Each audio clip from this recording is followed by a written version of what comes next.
नमस्कार। आज फिर से मैं आया था वुडलैंड पार्क में बैठा था। इनसे बातचीत करते हुए मुझे ये पता चला कि ये शिक्षक हैं। एक नहीं, दो नहीं, ये तीनों ही शिक्षक हैं।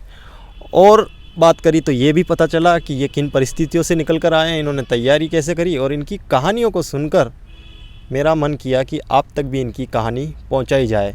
एक शिक्षक कैसे वो बनता है, और इन तीनों की जो कहानी है वो झकझोर देने वाली कहानी है। इसलिए मैं आपको इनसे रूबरू करवा रहा हूँ और उनकी कहानी आप तक पहुँचा रहा हूँ।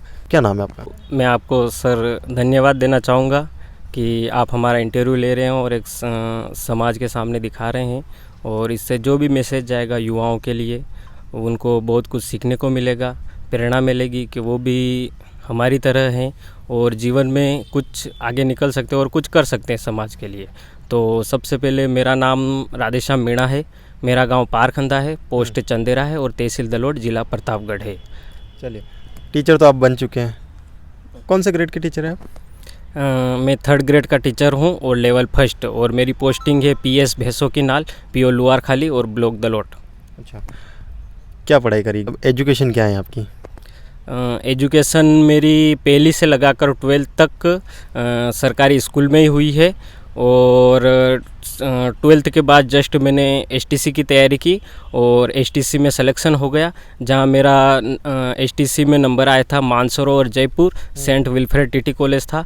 और उसके बाद जस्ट STC पूरी होती मैंने फिर रीट की तैयारी शुरू कर दी थी, और पहली ही भर्ती में मेरा सिलेक्शन हो गया था और अच्छे अंकों के साथ सिलेक्शन हुआ था, और मुझे मेरे होम तहसील में ही स्कूल मिल गया। अच्छा, होम तहसील में स्कूल मिल गया। ये तो बात रही आपकी सिलेक्शन की और आपकी पढ़ाई की। मैं ये जानना चाह रहा हूँ, जब शिक्षक नहीं बने थे क्या परिस्थितियाँ थी, क्या देखा उस टाइम, कैसे इस मुकाम तक पहुँचे, वो बताइए। वो कहानी बताइए जो ज़्यादातर लोगों की होती है, लेकिन उस कहानी से और उन परिस्थितियों से लोग बाहर नहीं निकल पाते हैं। आप कैसे निकले, बताइए। सबसे पहले तो एक गरीब परिवार से ही आते हैं। पापा किसान हैं, मम्मी भी गृहिणी हैं और किसान हैं, और घर परिवार में पहले तो कोई नौकरी में है ही नहीं। अब रही बात संघर्ष तो जैसे कि फसलों को पानी देना या फिर निराई गुड़ाई का भी काम करना, दवाई छिड़काव का भी काम करना, और उसके बाद जैसे ही फ्री होते थे, जैसे कोई सी भी छुट्टियाँ आई तो दूसरे के खेतों में भी काम करने जाना। और उसके बाद जैसे 12th हुई, 12th के बाद STC की तैयारी के बाद जैसे काम करने के लिए खेतों में काम नहीं था, तो फिर जैसे चूने तगारी का काम होता है वो भी किया, और दलोट में एक भाग्य लक्ष्मी करके एक दुकान है कपड़ों की, वहाँ पे भी कम से कम 6-7 साल से काम किया, और साथ साथ में पढ़ाई भी चलने दी। इस तरह से आगे चलता रहा सर। ये जो आप बता रहे हैं कि मैंने चूना तगारी वाला काम भी किया है, कपड़ों की दुकान पे भी काम किया है, दूसरे अलग अलग काम भी आपने किए, दिन के कितने पैसे कमा लेते थे उस टाइम पे? उस टाइम पे सर जैसे जस्ट मैं 12th का एग्ज़ाम दे के STC का एग्ज़ाम दे के काम पे गया था, तो 150 रुपये मिल रहे थे दूसरों को। और उस टाइम में छोटा था, तो मेरे काम को देखते हुए मुझे मात्र 130 रुपये दिए गए थे। उस टाइम थोड़ा दुख भी हुआ था, लेकिन उसके बाद फिर भी कोई ना काम करते गए, और कम से कम 15-20 दिन वो काम किया। उसके बाद फिर कपड़ों वाली दुकान पे काम किया, तो वहाँ सबसे पहले 130 रुपये मिले, और उसके बाद फिर 135 किए, फिर 150 किए, और फिर 200 कर दिए थे मेरे। जब नौकरी लगी तब माहौल कैसा था घर में? माता पिता बहुत खुश थे, लेकिन जिस दिन में मेरा रिज़ल्ट आया उस दिन एक दोस्त की शादी में था मैं, और उस टाइम खुशी थी और खुशी के आंसू भी थे। तो जिस दिन मेरा रिज़ल्ट आया उस दिन वो सेठ जी भी साथ में थे, तो उन्होंने भी बहुत शुभकामनाएं दी, और सब लोग स्टेटस लगा रहे थे, सब लोग बधाइयाँ दे रहे थे। उस टाइम बहुत अच्छा लगा। अच्छा, जिन सेठ के वहाँ आप काम करते थे वो सेठ आपके साथ ही थे उस टाइम? हाँ, उस टाइम वो साथ ही थे। सबसे पहले मैंने उनको ही बताया, तो वो भी बहुत खुश हुए, और उन्होंने बहुत शाबाशी दी कि वास्तव में तूने जो सपना था, जो मेहनत की थी, वो आज करके दिखा दिया। आपका क्या नाम है सर? जी सर, मेरा नाम सूरजमल मीणा, अच्छा, गांव घटिया कला, पोस्ट रायपुर जंगल। शिक्षक बनने से पहले क्या कर रहे थे आप?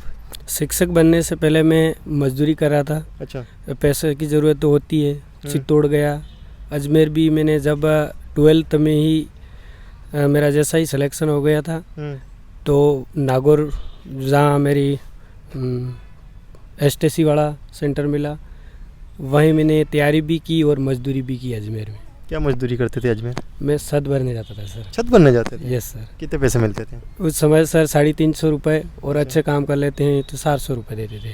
तो ये काम करते हुए भी आप पढ़ाई जारी रखी आपने? पढ़ाई जारी रखी सर। मैं जैसे काम करके आता था और उसके बाद खाना बना के सोता नहीं था। खाना खाने के बाद 2 घंटे रोज पढ़ने के बाद ही सोता था। अच्छा। यस।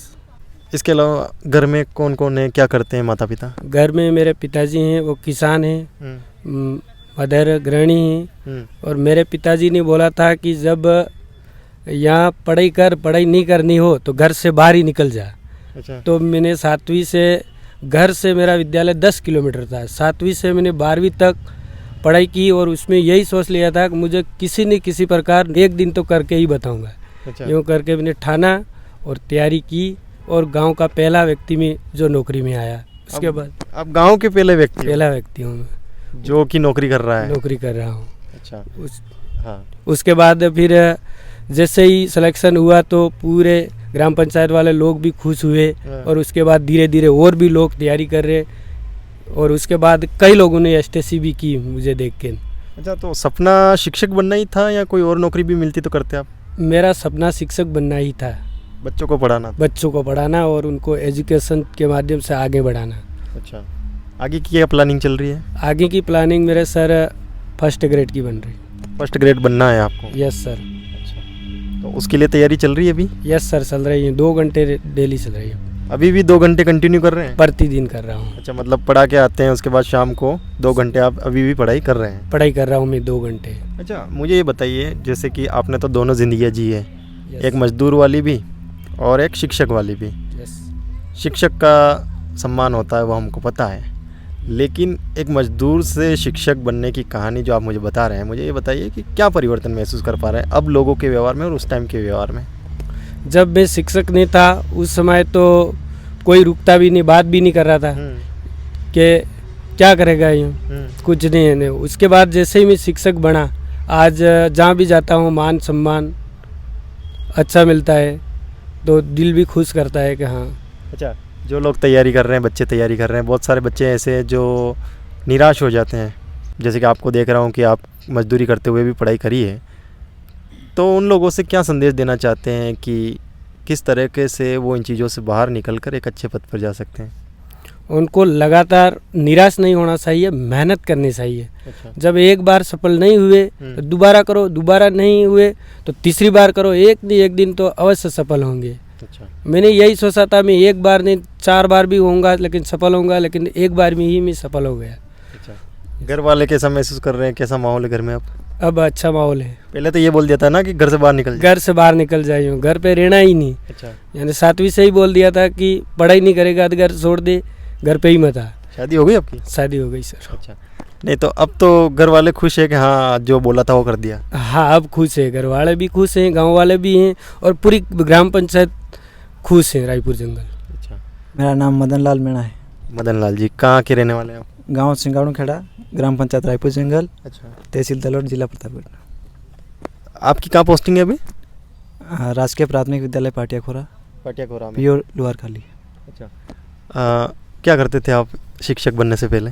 शिक्षक बनने से पहले तो 12वीं तक अध्ययन किया। हाँ। उसके बाद में जब 12वीं के बाद 1 साल के बाद हमने तैयारी करी और प्री BSTC में सिलेक्शन हुआ। BSTC में आपका सिलेक्शन हो गया था? हाँ। फिर कहाँ गए थे? भरतपुर भरतपुर मेरा सिलेक्शन हुआ। हाँ। तो BSTC करने के दौरान कुछ काम कर रहे थे आप? हाँ, छुट्टियाँ पड़ती उसमें काम किया हमने। माताजी पिताजी क्या करते हैं? वो खेती करते हैं। खेती करते हैं। तो पैसा था आपके घर में उस टाइम या आपको ही मैनेज करना पड़ रहा था? नहीं, पैसा तो नहीं था और हमने जो STC की उसमें भी हमारा लगभग 2 लाख रुपए का कर्ज हो गया था और मेरा छोटा भाई है उसने भी B.Ed की। तो आपका कर्जा हो गया था उस समय? हाँ।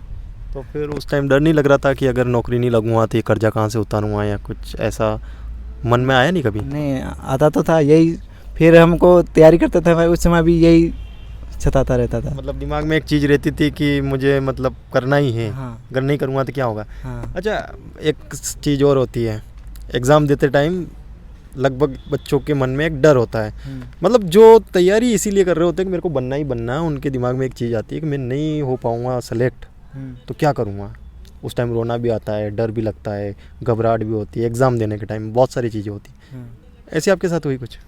हाँ, ऐसा तो मतलब होता था, लेकिन हमारी तैयारी मजबूत हो गई थी। मजबूत हो गए? हाँ तो कितने प्रयास में लगे आप? हाँ, फर्स्ट। फर्स्ट प्रयास में ही लग गए थे? हाँ, अच्छा। इसके अलावा क्या मजदूरी करते थे आप? मैं 12वीं का एग्ज़ाम देने के बाद में सिरोही गए थे, हम्म। वहाँ पे आरसीसी का काम किया था हमने। आरसीसी हाँ मतलब रोड बनाने वाला? हाँ हाँ, कितना पैसा मिलता था? उसमें दिन के 300 रुपये। दिन के 300 रुपये? हाँ अच्छा, इस बार अगर सेलेक्ट नहीं होते हाँ, क्या करते फिर? आगे और तैयारी करते सर।